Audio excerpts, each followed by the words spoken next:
So let me take this opportunity to welcome you to our today's session. Today we are doing advanced financial management, and in our advanced financial management, we are tackling mergers and acquisition.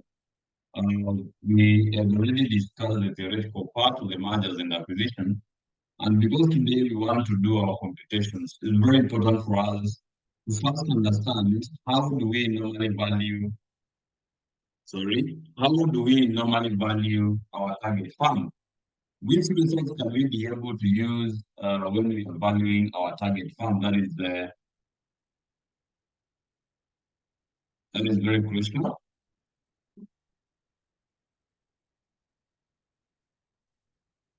Okay,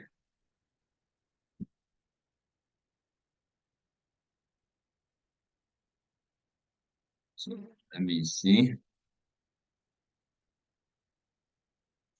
Uh, thank you. So there is something which is disturbing me there. So in this case, we are starting from the valuation of our target fund. So let us look on the valuation of our target fund. How do we normally value a company which we want to merge with, or we want to acquire? That is what we're going to be taking here. We have among the elements of which we can be able to use. One, we can use a familiar method which we have already discussed there before. We used to discuss about the PE ratio, price earning ratio.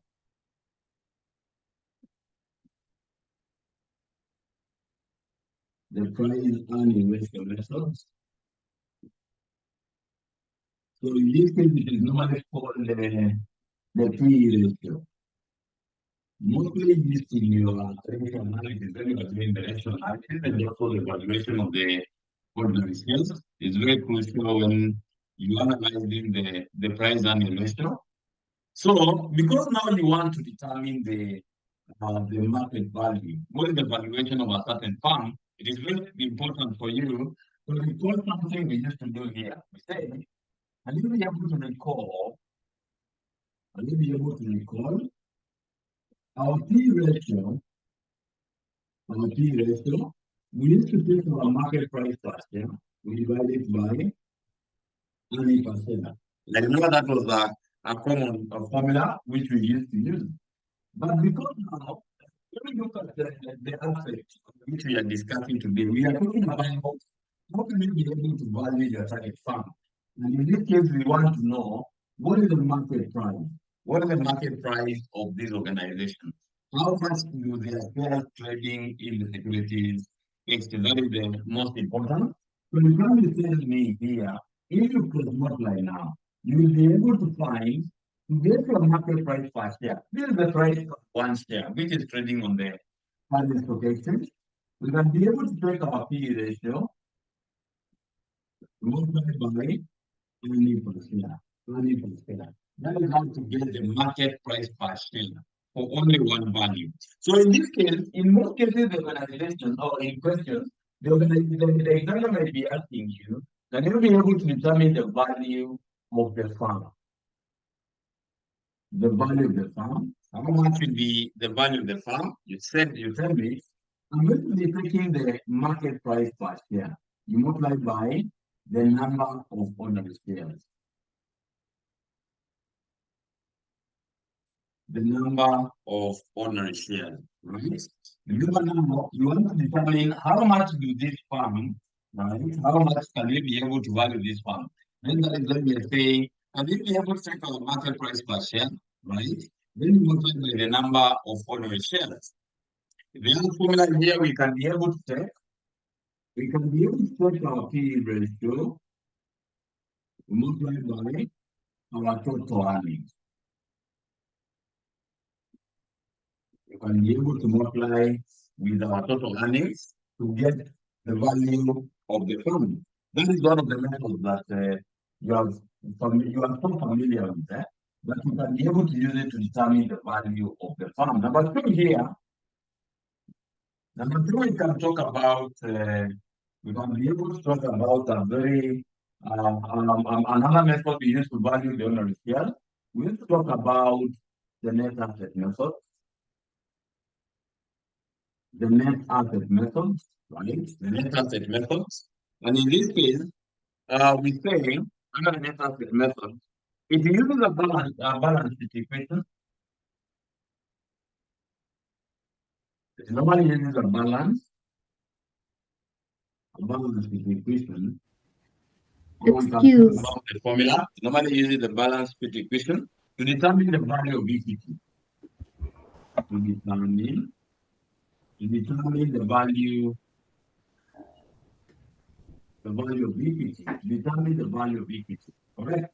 We normally use a balance sheet equation to determine the value of equity. Remember, when we used to talk about equity, we used to say, can you be able to take your total assets minus total liabilities, including total liabilities, including the preference share capital, including the preference share capital, including the preference share capital. That is why we are saying the preference share capital is a liability to any organization because these are the people who are investing with you, but they want to get some returns. They want to get some returns there. The third and the last method which you can be able to use today, remember we used to talk about the Gordon dividend growth model. Gordon's dividend growth model. Gordon's dividend growth model. The Gordon's dividend growth model.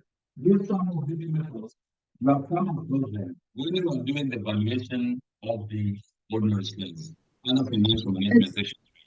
So in this case, excuse. thank you.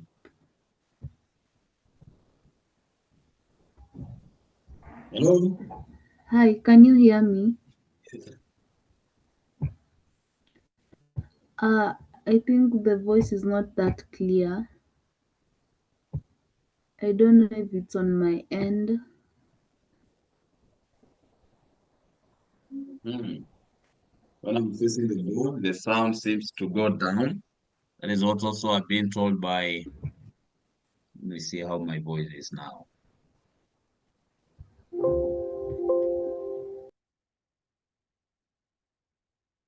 Okay.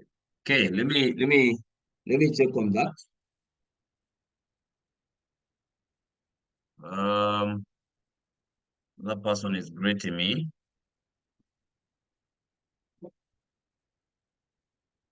Dorcas is saying the same.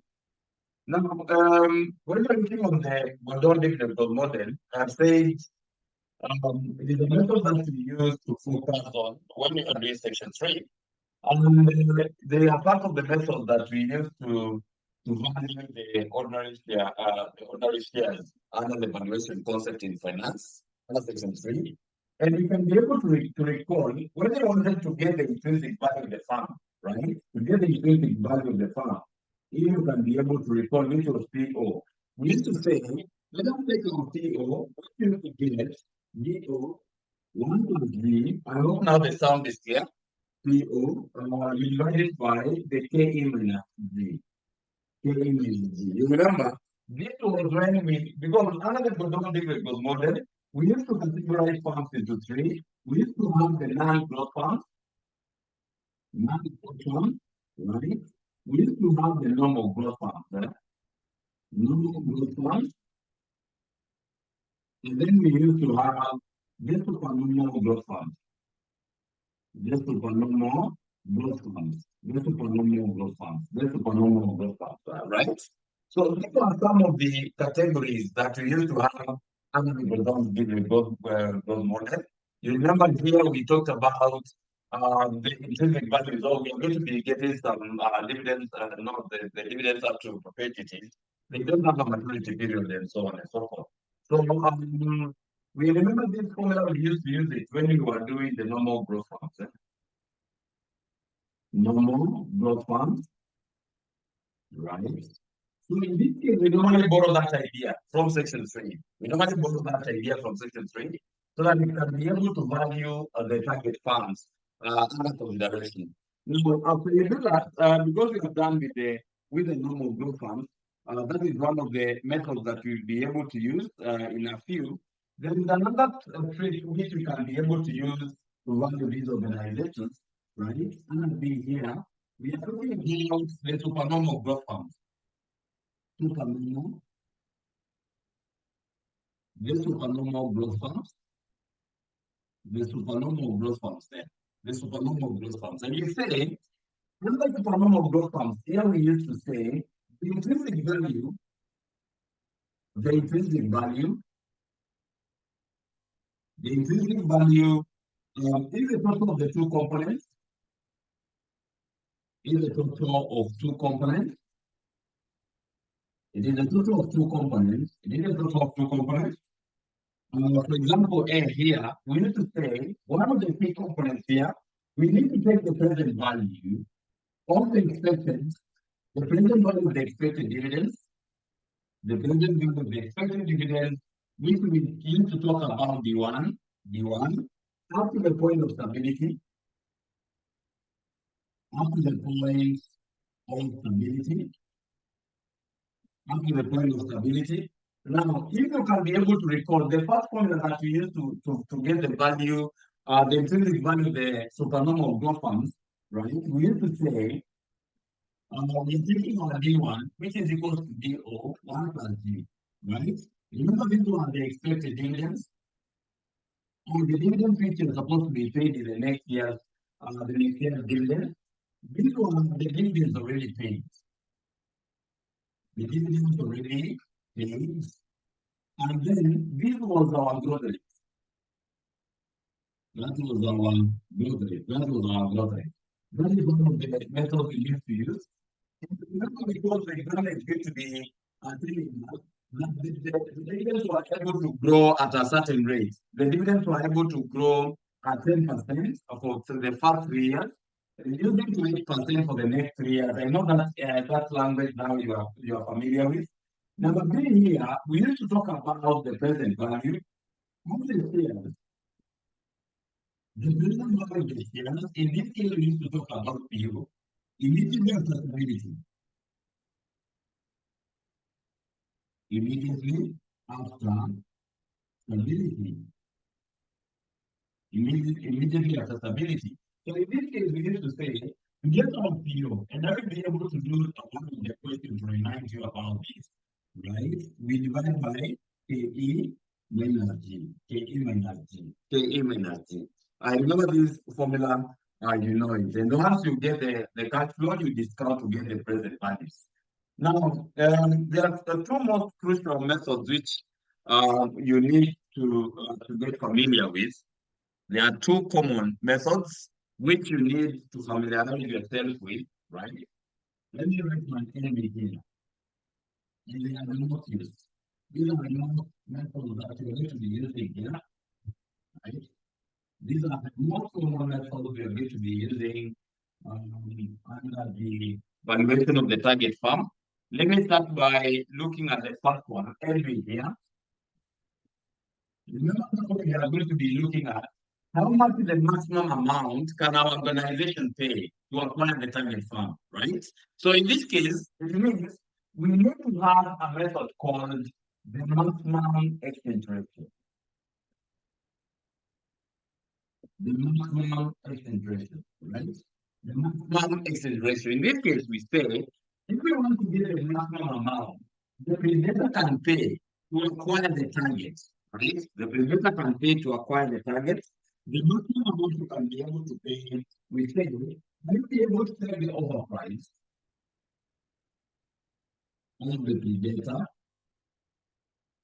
the overprice of the predator, we divide it by the market price of the predator. The market price of the predator. We know who is the predator. These are companies which wants to acquire the target. Right? There's a company that wants to acquire the target. So in most cases, we are going to be fast to know how much can you be able to pay, how much will be the annual percent, so on and so forth. This volume, it is going to be assisting us in the most common use methods when we are doing the portfolios here, not the portfolio, but the mergers and acquisition. Number two here, We are going to be looking on non-dilution. Non-dilution of a price. Non-dilution of a price of the predator. The non-dilution of a price of the predator. We say we normally take the pre-merger P ratio. Pre-merger P ratio. This pre-merger P ratio, let me bring Emma here. The pre-merger P ratio of predator. I think everything is okay now, with the voice and everything. Now, the pre-merger P ratio of the predator, we multiply it with the pre-merger. We multiply the pre-merger and pre-merger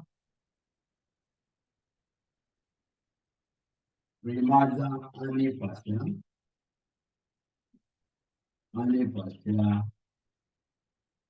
of the target. These two common, these are not, by the way, common methods.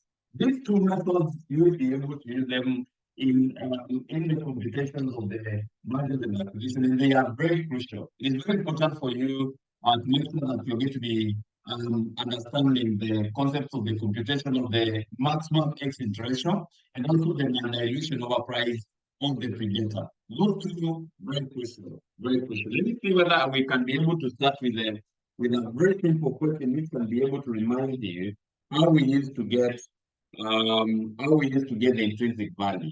How we used to get the intrinsic value. We are going to be starting very easy, very easy. As we move, there is many aspects of running, right?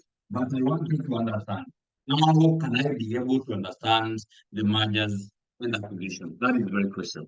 So let's start here. Let us start with this one.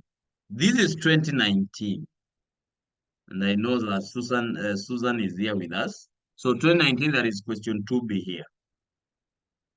Let me see. There is this question number 2B. I just want us to remind ourselves of where we are coming from. Where we are coming from. Someone to read the question, please. ABC Limited.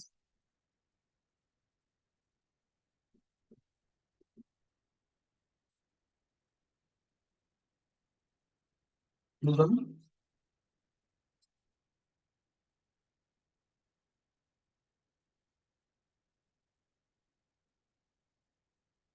Emma, can you read class?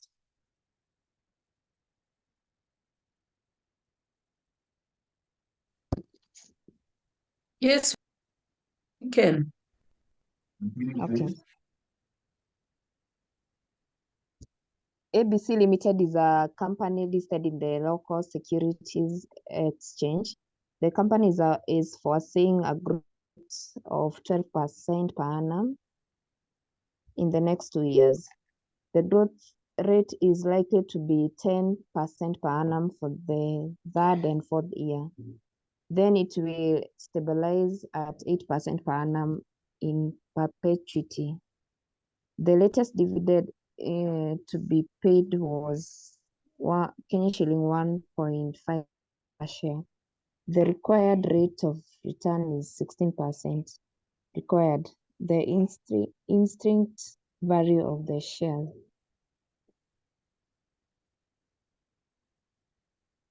Very good. When you look on this question and now it is formulated here, it reminds us from intermediate section 3 when you are being asked about can you be able to determine the intrinsic value of certain organization?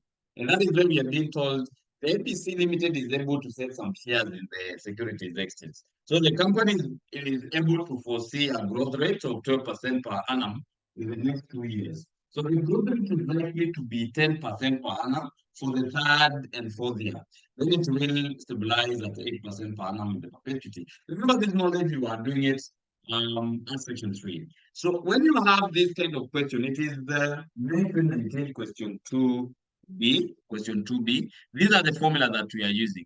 And the formulas which are applicable here, they are of, these are the formulas that we used to use when under the supernormal growth funds, all right, under the normal growth funds, sorry.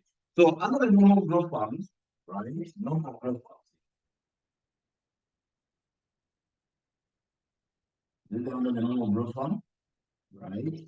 So in this case, we are taking the number of years. Right? We are taking the number of years here. So this is just the basics of the evaluation. The number of years is per the question. We are being told we are taking how many years? How many years are we taking? How many years are we taking? How many years are we taking? So in this case, we are being told very well. I just want to go little by it. So we are being told the company is foreseeing a growth rate of 12% per annum in the next 2 years. The growth rate is going to be 10% per annum for the third and fourth year. Then it will be able to stabilize. Now, you're going to be using our first method, another supernormal growth form. We say the one is equal to the 1 plus g. So that is okay. Then we're going to be using our discount factor. At what rate? We look at the cost of the capital given or the required rate of return. The number given you 16%. Then you get to our present value. You get to present value. So how many years are we doing our analysis? You need to start stabilizing after year 4. So we have to year 1, 2, 3, and 4. Right? Now, look on how we can be able to get our expected dividends. How am I going to be getting them? Now, we are being told there that the last dividend to be paid, that is the dividend that have already been paid. So the examiner has already given you the DO. So let us calculate the expected dividend for year 2. We say 1.50, 1 plus, what is our growth rate? We are being told in the first 2 years, the growth rate will be 0.12. The growth rate will be 0.12. So instead of calculating it is 1.12, we multiply it by 1.5. This is 1.68. Remember, this is the expected dividends. We are supposed to be using another year 2. You come in and say 1.68, 1.12 now. I know you know where the 1.12 is coming from. So times 1.12. 0.88. 1.88. So then now when you go to year 3, the rate changes, the growth rate changes now. We will start by saying 1.88. Now when you go back to the question and you'll be able to find that the growth rate is expected to be 10. So 1.10. Right? So we multiply by 10, 1.1, getting around 2.07. So the 10% is going to, for the next 2 years, then it will stabilize. Now, in this case, we say 2.07, 1.10. How much are we getting here? This is how easy it is. Now, this is 2.28. 2.28, right? Now, what are we going to be getting here? We talk about the present value of the expected dividends up to the stabilizing point. Up to the stabilizing point. Up to the stabilizing point. Now, you remember very well another concept we used to use under section 3. We used to use a concept of lump sum annuity. Then we talked about the annuity. Annuity is when we have something called regular cash flow. Then when we talk about lump sum, we talk about irregular. Irregular cash flows. These are irregular cash flows, right? Irregular cash flows. These, like, the regulars are the cash flows, they don't look similar. Right? And again, they are not similar.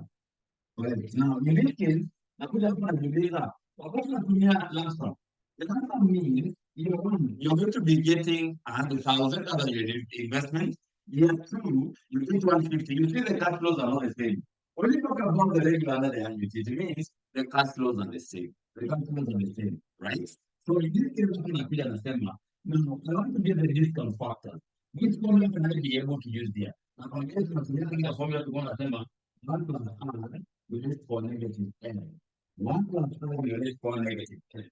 Simple. Now, when you come to the formula, I say 1.16. 1.16, we raise for n, the number of years are here. The number of years are here. So we raise for negative 1 now. We get 0.86. 0.86 to 1. Then we have number 2, This is 0.7132, 7432, sorry. Then you go to number 3. This is 0.64, 6407. Then you have number 5. Is it number 5? No, number 4. Getting down 0.523. Now, multiply to get your present value. You just multiply, you get your present value.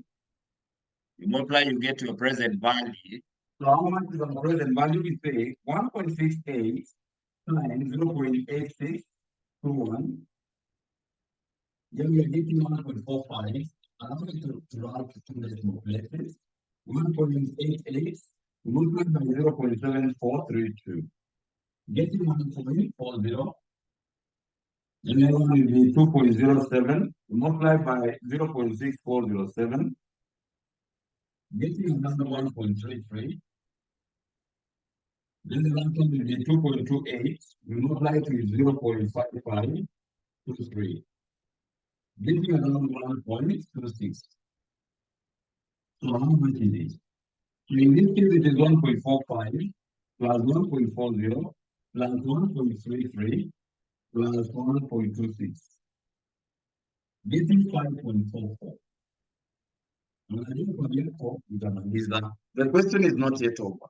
So the president wanted the expected dividend up to the point of stability. After the stabilization, now we used to say, let us calculate the present value of the squares immediately after the stability. Now the PO. The formula PO. PO is equal to DO. 1 plus D divided by KD minus what? Minus D. In this case, when we talk about our DO, remember not to know after.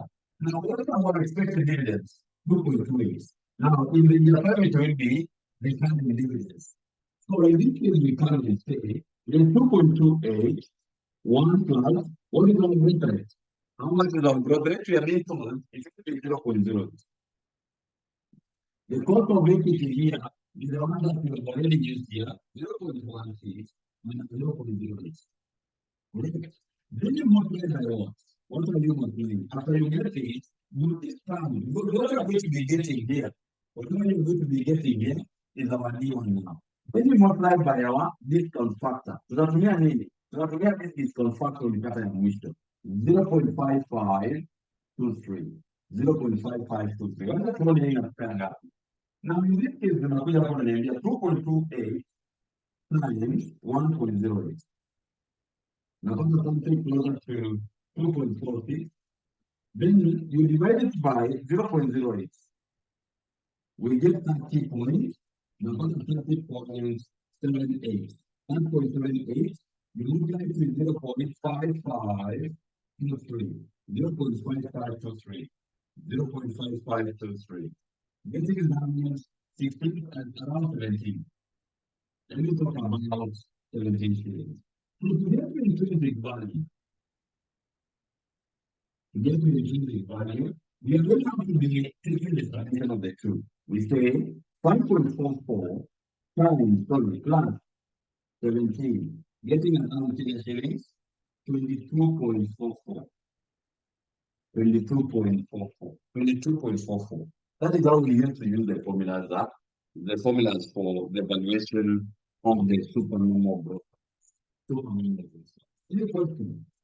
Any question? Any question? Do you have any question? Any question?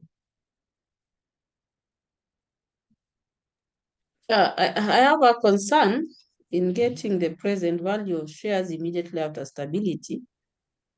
I've seen you have multiplied with the discounting factor 0.5523, and from the formula you have just the discounting factor is not indicated. Very good, very good, very good. Now, when you remember now the formula that we used to use, D1 is good just to be getting is assisting you to get the D1. Another formula. Then you have your D1 now here. For example, like this one, 2.28. You have to discount it to get your present. This is why I'm discounting it. Oh, okay. So you for better understanding, you multiply by your distance factor, the present value interest factor and percent and years. We used to talk about PTs. Let me read about composure because we did them under section 3. Present value interest factor, this is for lump sum. Now, for anything, the one up is 50. Up to the one and at the ends. No one and at the ends. But now, these are people are part of the Shiga Tan. Then to learn the formula is wrong. Then get your formula well. Then you apply by the additional factors. You multiply by the additional factors to get the present value. To get the present value. This thing I know you did it somewhere. You did it somewhere. And somehow you were exempted at a certain stage. I know you did it somewhere. Have you understood? Understood? Have you understood? That is that person was raising the question. Yeah, I've got it. I've got it. Okay, thank you. The same year, because I'm telling you that students normally have Kismat, the same year, question number 5B was relating to the same topic we are doing. So question number 5B here. And remember, this question was in your exam. This question was in your exam that you have done in April 2024. And that is the assignment I'm going to be giving. There is similar question to this one we are doing. Someone read for us, please. Someone read that question, please.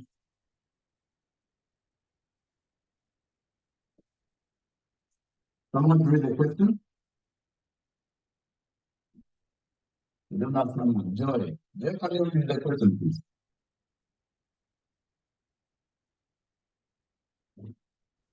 Okay, I'll read it.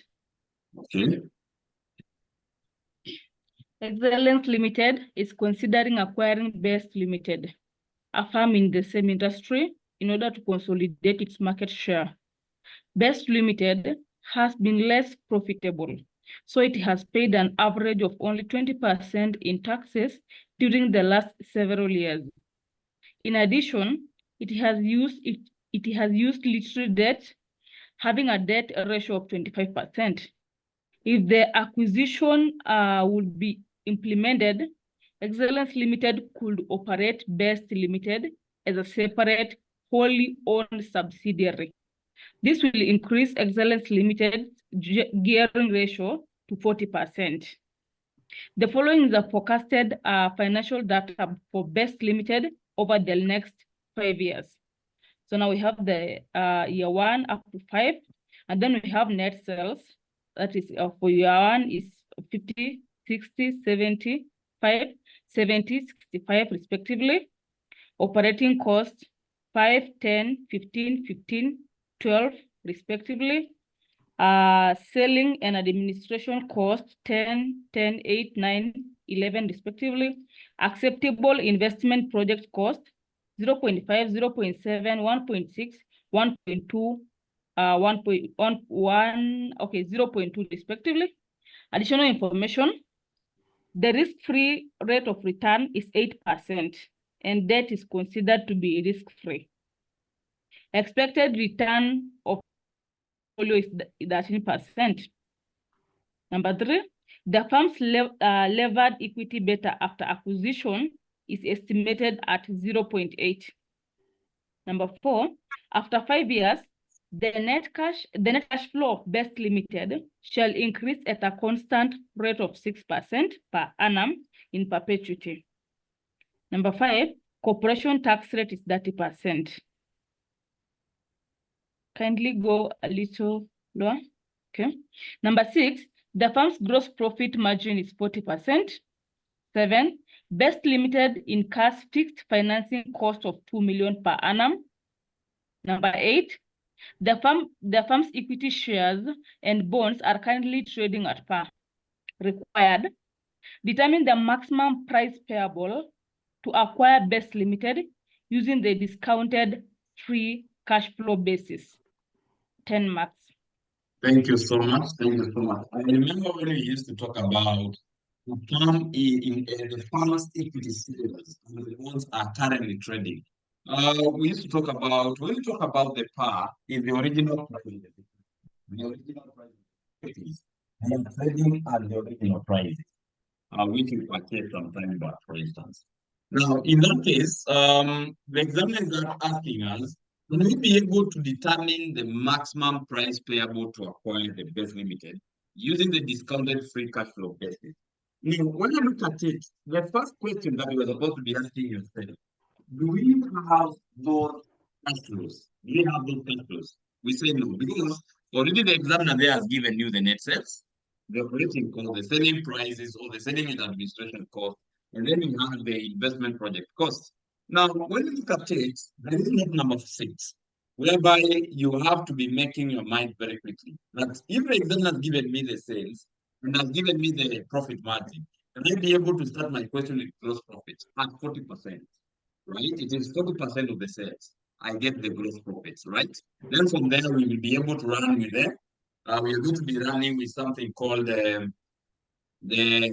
operating cost, which you have already been provided there by the examiner under our chart up there.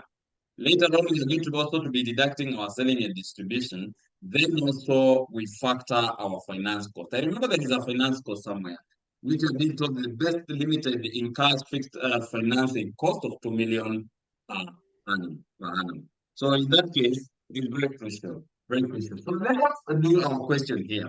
If you only benefit from Tiani, where should I start? This is what we're supposed to do. If this question is finding you, like how it found our brothers and sisters in our last speaking. So I just come here and I take my years. So we have year 1, 2, year 3, year 4, and year 5. Right? Now, the example has already given you some sales. Right? We say we are given some sales. How much is our sales here? Our net sales is 50, 60. You remember they are in millions of millions. So 50, 60. We have something like 75, 70. 74, right? We have 70. Then the last one now. We have 65. We have 65. Now, what happened earlier?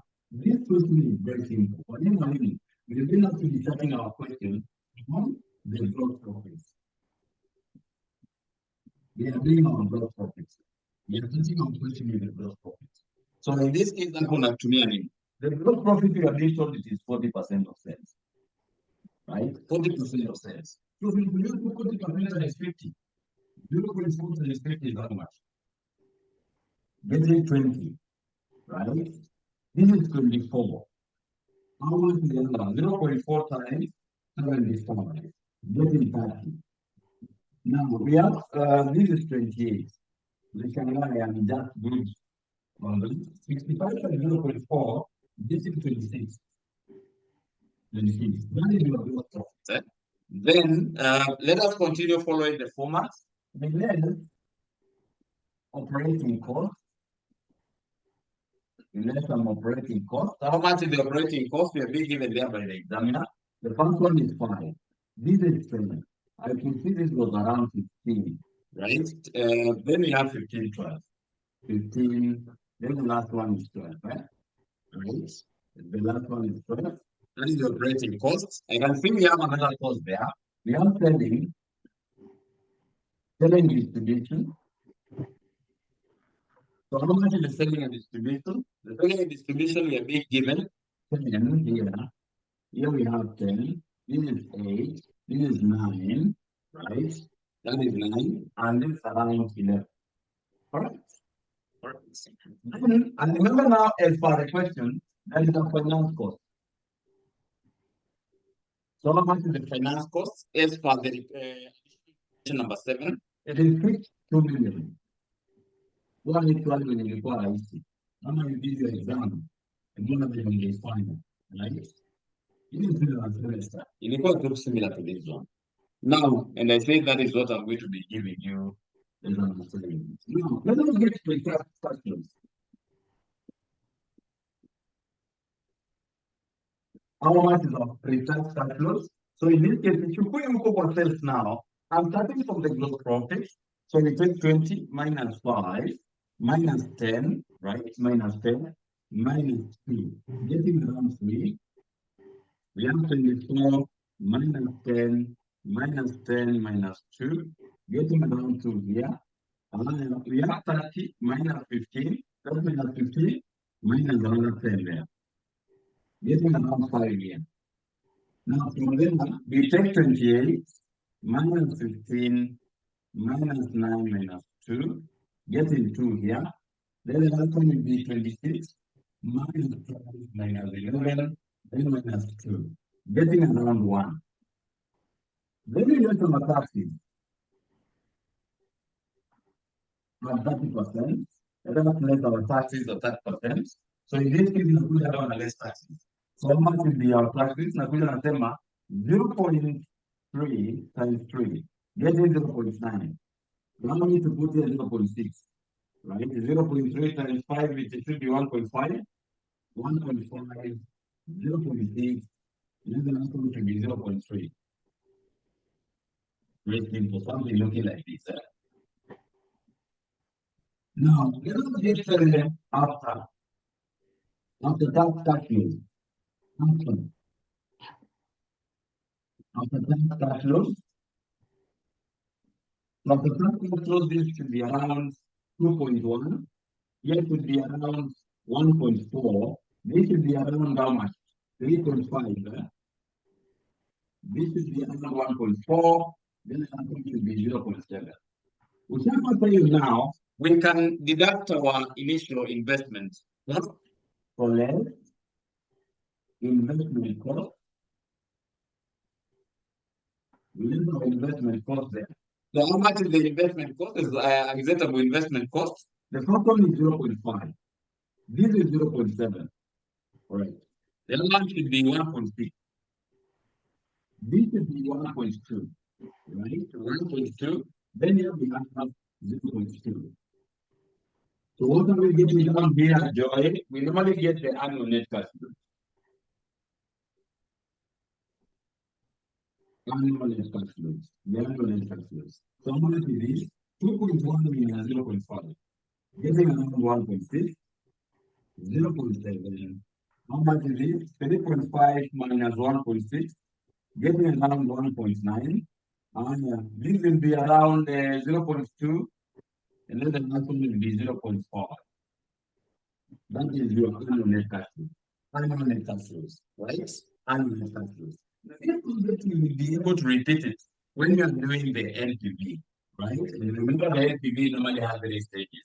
So we will be able to repeat the same concept when we are doing that NPV. Now, there is an area there, not number 4, where we are being told, and we have to be understanding the kind of investment we are dealing with. The exam has told you, after 5 years, the net cash flows of Best Limited shall increase at a constant rate of 6% per annum to perpetuity, per annum in perpetuity, right? Now, up there, they are saying, now we are being told there, what will be the first WCC, right? And you know something there. Hapo tumeambiwa after 5 years. But we know between year 0, no, not year 0, but year 1 to year 4, what will be the rate?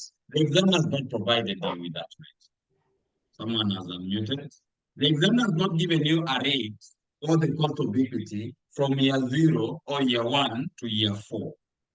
And with that time, you can be able to determine by computing something here. We can use the formula for the WCC by calculate the cost of equity. Tunaangalia pamoja na tumia hii. Unajua the WCC. This one will be able to understand it more when you are doing the liver and unlivered farms. You will be able to understand much of it. Sorry? Wendy, are you saying something?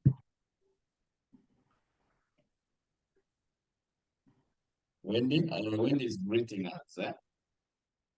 Wendy, welcome. So the WCC, unlivered farm, right, which is equivalent to the cost of equity, we are going to be saying, right? No, let me not take you there. Now, the WCC is equals to, we normally talk about the weight of equity, cost of equity, and the weight of debt, cost of debt, and then you adjust for taxes. The weight of equity, cost of equity. But the weight of debt, cost of debt, you adjust for taxes. You adjust for taxes. Ukishaandika kwa yako namna hii, rudi kwa swali hapa. Ule unaambia mwalimu now, where should we start? I will be able to see the requirements. Examiner alikupea the weight of equity. Alisema nini? There is an area alisema, right? There is an area the examiner says, that is the area I'm looking at. Let me just go up there. The weight of equity.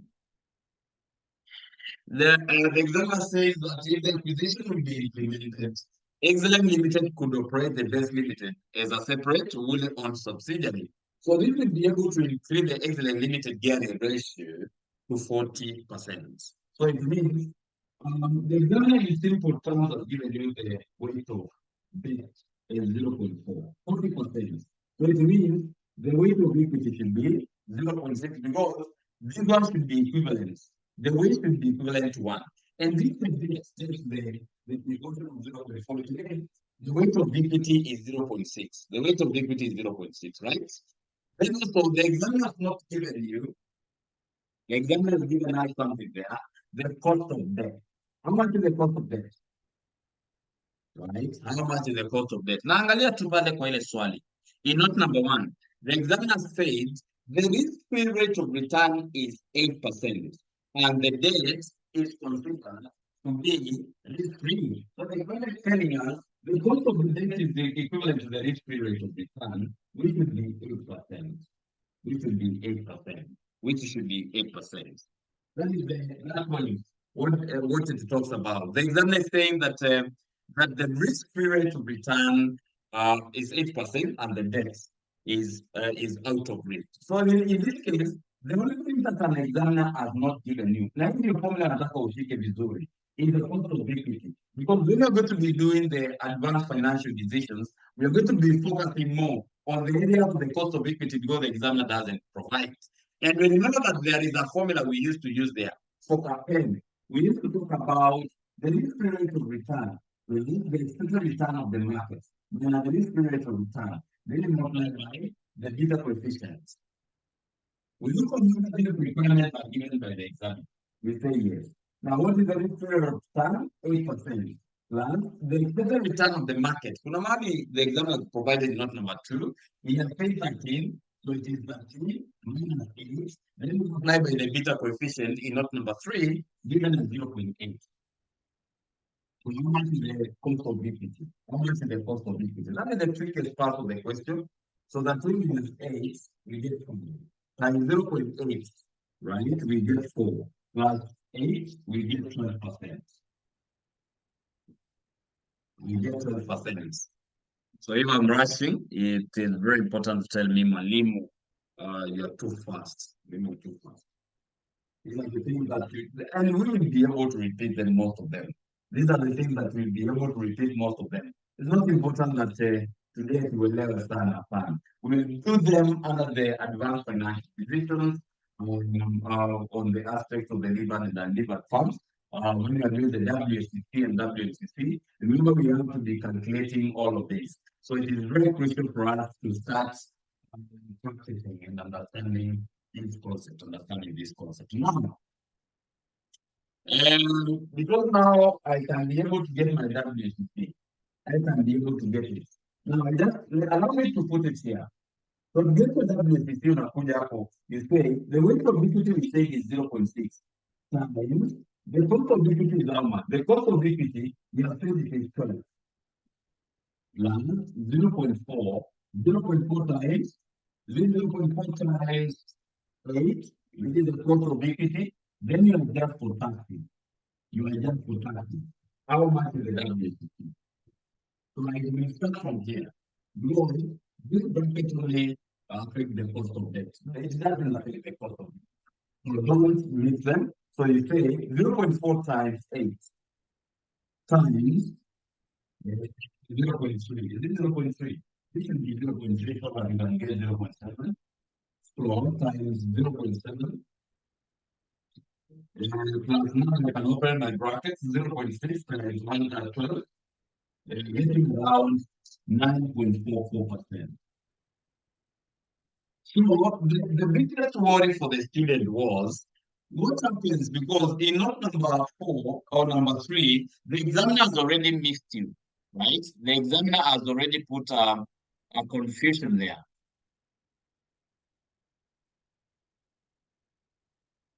Okay. Hello, Malimu, there is an issue with the sound from your side, or it is my net.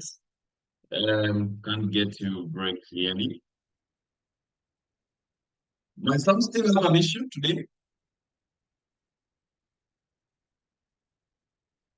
Are you able to hear me? Yes, there is some problem with the sound. Okay, thank you. Thank you. Okay. Judy, okay, just need to check on your network now. Mine is okay. Mine is okay. I think it is the same to the rest of the class. So when you're doing this question now, you are done with, once you understand where the tricks the examiner put, this is very important for you to do this question with a lot of ease. Now, let me come here, right? Because I said the biggest worry for the student was not number 4. They were asking themselves, what am I going to use between year 1 and year 4? Because I know very well, I'm using the formulas for the supernormal growth path. So in this case, I come here say, because we know very well that our question will be stabilizing at around year 4 there. Is it year 4, year 5? You're being told after year 5. Now, the years are 5 years now. 1, 2, 3, 4, and 5. Right? Then I'm going to be putting my cash flows. I'm going to be putting my cash flows there. So we have 1.6. The other one is 0.7. The other one is 1.9. And the other one is 0.2. Then we have 0.5. 0.5 there. From there now, we talk about this. Allow me to use this as 9.44%. 9.44%. This is why I don't encourage students, by the way, to use the table at the back of your paper. Because when you come across the list of factor which looks like this, what will happen when you don't know the formulas? Now you're going to be getting the present value here. Now, the formula here we are saying we normally use 1 plus I raised for negative n. 1 plus I raised for negative n. So in this case, we are going to be using our formula here, and we run with the number of years. So for example, the first one will be 1.0944 we raised for negative 1. Getting 0.91, and if you don't know how to get the discount factors, it's very important for you to let me know. Then it will be 0.83, 0.8349. Then the other one will be around 0.76, 7629. The fourth one will be how much? It will be 0.69. I know that you know what I'm doing. 71. Then the last one. The last one will be 0.63, 0.6370. So we see what you're going to be getting down here. You normally call the present value of the expected dividends up to the stabilizing point.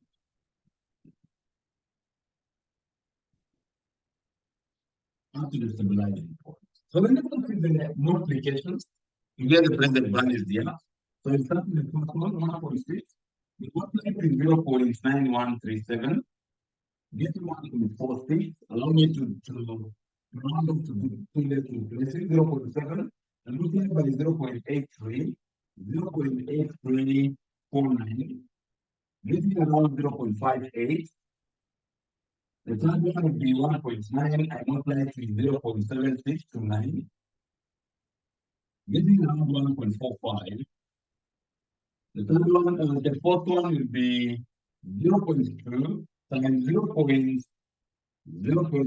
I multiply it with 0.6971, getting around 0.14. Then the last one, 0.5. and multiply by 0.6370. You get 0.32. Okay, so do your summation 1.46 plus 0.58 plus 1.45 plus 0.14 plus 0.32, getting around 3.95. You can confirm 3.95, 3.95, 3.95. Now, from this one, you know, okay, now from this one, you just be able to tell the Mwalimu, let us give the present value, which is our PO, which is going to take the 1 plus G, you divide it by KE minus G, then we can only multiply by 15 percentage years. Okay, so what is our current dividend now? It should be around 0.55, 1 plus the initial lot number that is coming now. So the initial lot number 4, after 5 years, the net asset to the revenue will increase at a total rate of 6% per annum to perpetuity. So in this case here, we are talking about 0.06, 0.06. You divide it by the cost now. We are talking about 0.0944 minus 0.06. Then you multiply it with this one, 0.6370. So this is 1.06. Multiply it with 0.55. We get 0.58. You divide it by, you open your bracket, 0.0944 minus 0.06. Then we multiply it with 0.6370. We are getting around 10.80. So to get the intrinsic value, what they are calling it as per the question, the amount, they are calling the maximum amount, the maximum price payable. Maximum price payable. We are going to be taking 3.95 plus 10, 10.80. So how much are they supposed to be paid? Say 10.80 plus 3.95. Getting around 14.74. And then we say, those are millions of shillings. We say, this is the amount, required to pay. It is the amount required to pay. It is required to acquire. It means that was. We apply the who. They are used to acquire Best Limited. They are used to acquire Best Limited. They are used to acquire Best Limited. They are used to acquire Best Limited. Best Limited. Give us one. Any question on that point? Kindly adjust the camera. Question. Thank you. Is it okay now?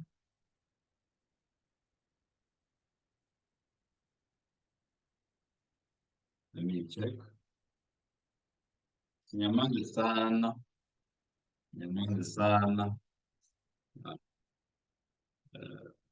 Let me adjust a bit so that we can see the down part of the question. Not the question. Thank you very much for understanding. Now, that is the Christmas. The 2019 students, they were getting 2 questions which they were applying the similar concepts. And this was now the April 2024. Where is the 5 years value on it? Now let us go on line. April 2024, there is a question there. I have not checked the question number, but there is a question similar. The same setup to the May 2019 question 5, question number 5. You tell me. You tell me now. I want us to shift our views on how we handle the questions of the questions of mergers and acquisition, right? This is just an introductory class. So let us look on how the questions are basically tested. So let us look on one of the questions here. We are going well. We are doing well now. This is Chilulu, not today. This is NB, not today. I want us to look on for Alpha. Alpha Limited. Alpha Limited. Who is reading for us for Alpha? Judy. Judy, now I want to hear from your end. Judy, can you read the question, please?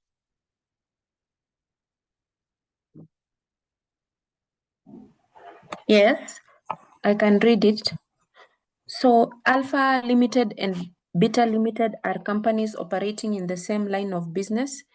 In the recent past, Alpha Limited has experienced very stiff competition from Beta Limited, such that Alpha Limited is considering acquiring Beta Limited in order to consolidate its market share.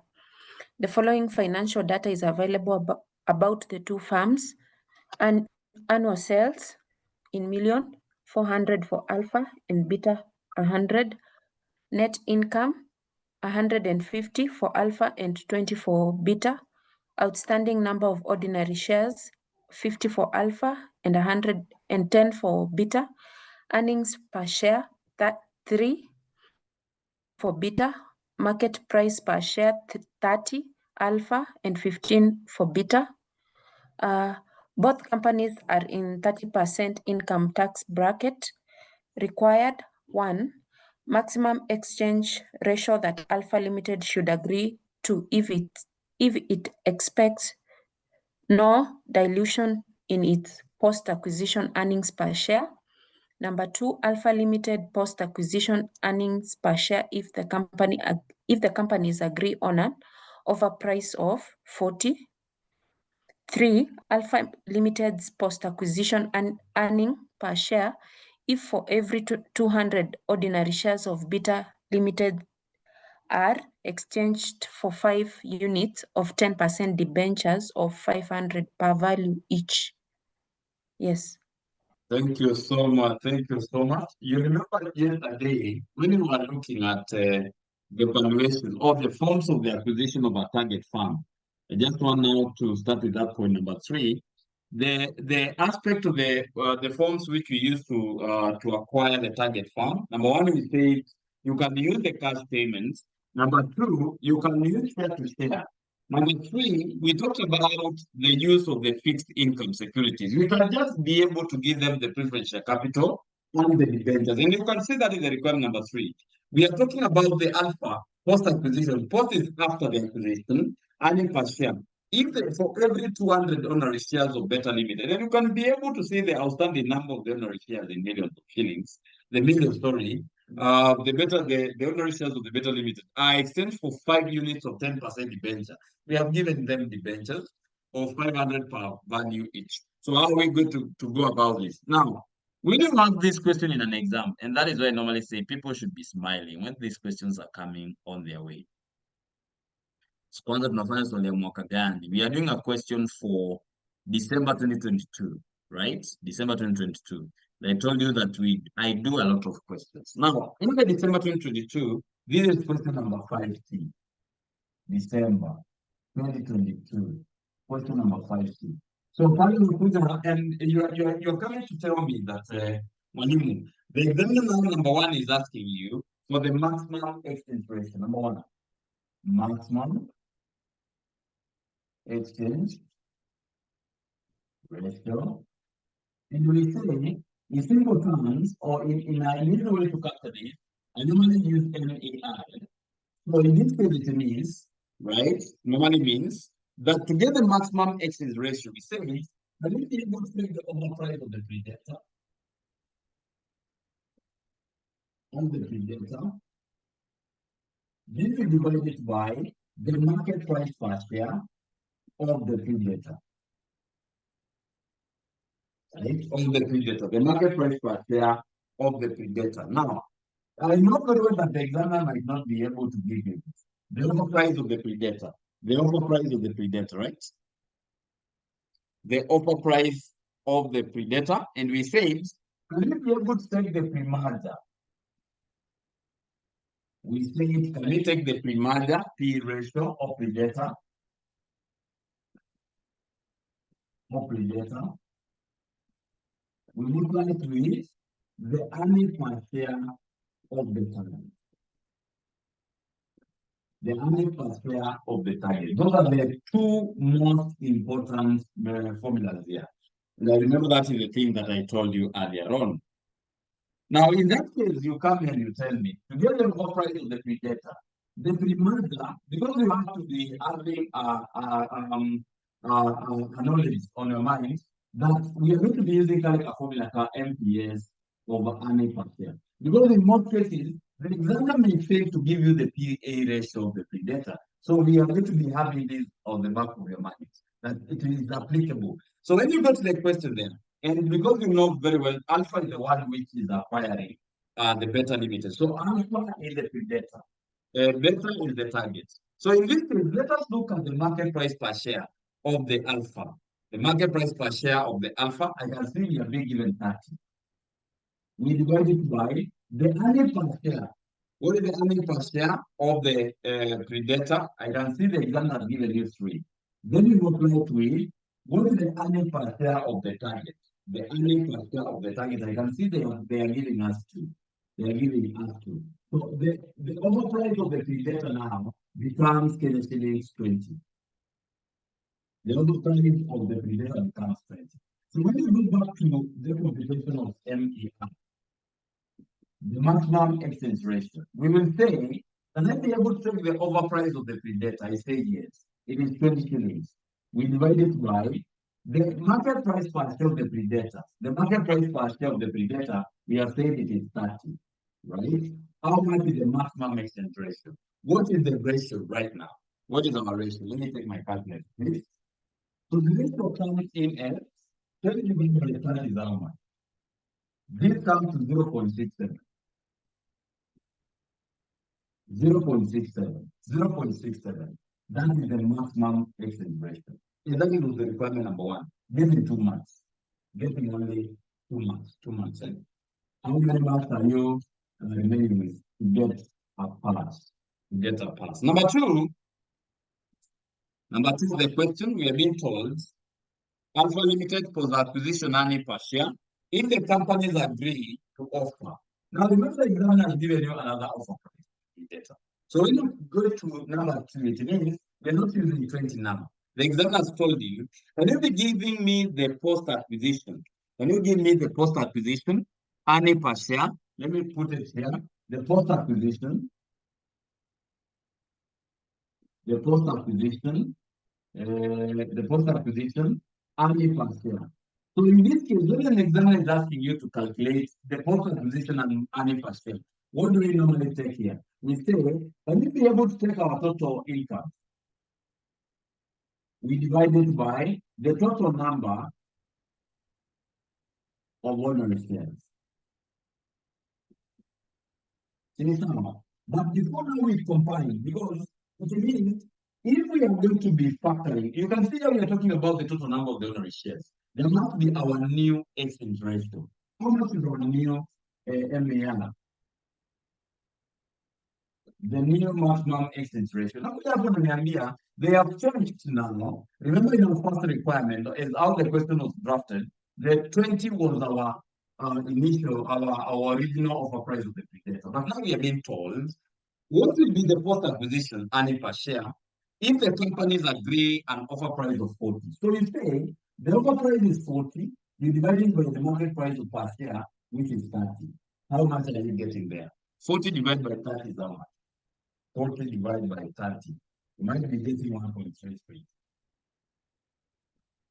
You see how the questions for merger and acquisition are so easy. Now, this is the new, the maximum exit ratio, which is 1.3. Now, when you come here, you tell me, right? What is the total income? What is the total income? So the total earnings. So when I look at the question out there, I can see we have our net income. For example, for the first one is 150, right? The first one is how much? The first one is how much? I can see the first one is 150 plus what? 150. Is it 150? Who will see something there?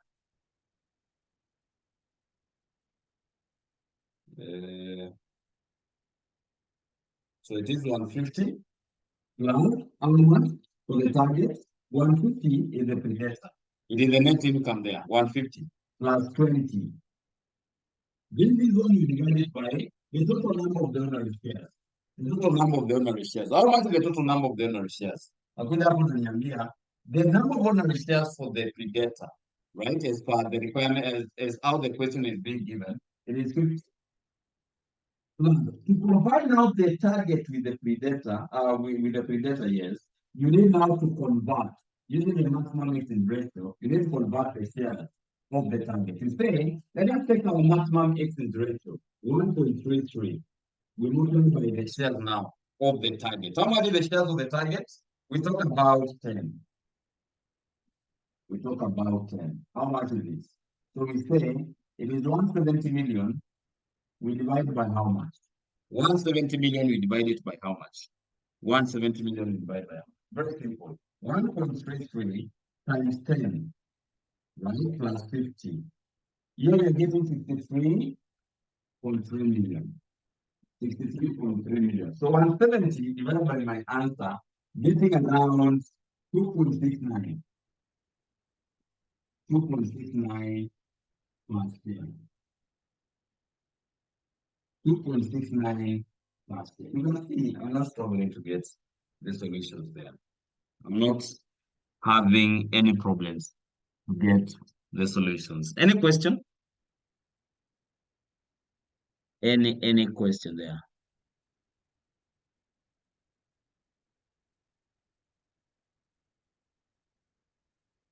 Any question, please?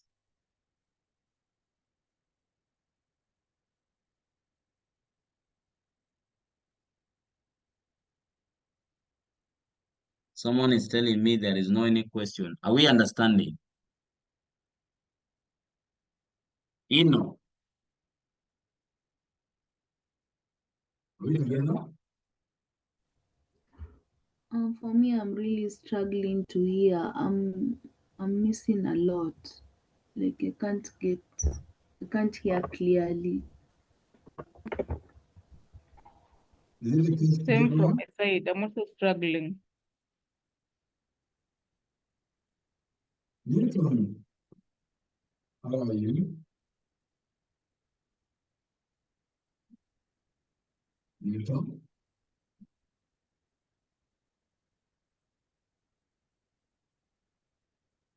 Joy, are you getting me? Yes, but can't get too well too. What might be the problem? Wendy, are you getting me? Yeah, but there are times that you're lagging behind. So I can hear you, but at times you're lagging behind. Wait a minute, but my network may not be clear. So no problem. Sorry for that. Let me watch you here. So let me first, let me go to number 3, then I will be able to monitor the situation. So in note number 3, we have been told the Alpha Limited post-acquisition earning per share. Let me just do that requirement. Then the last one we'll be able to do next time because of that challenge. I don't know why. Because note number 4 requires when we are all together. In note number 3, we have been told the Alpha Limited post-acquisition earning per share. If for every 200 shares,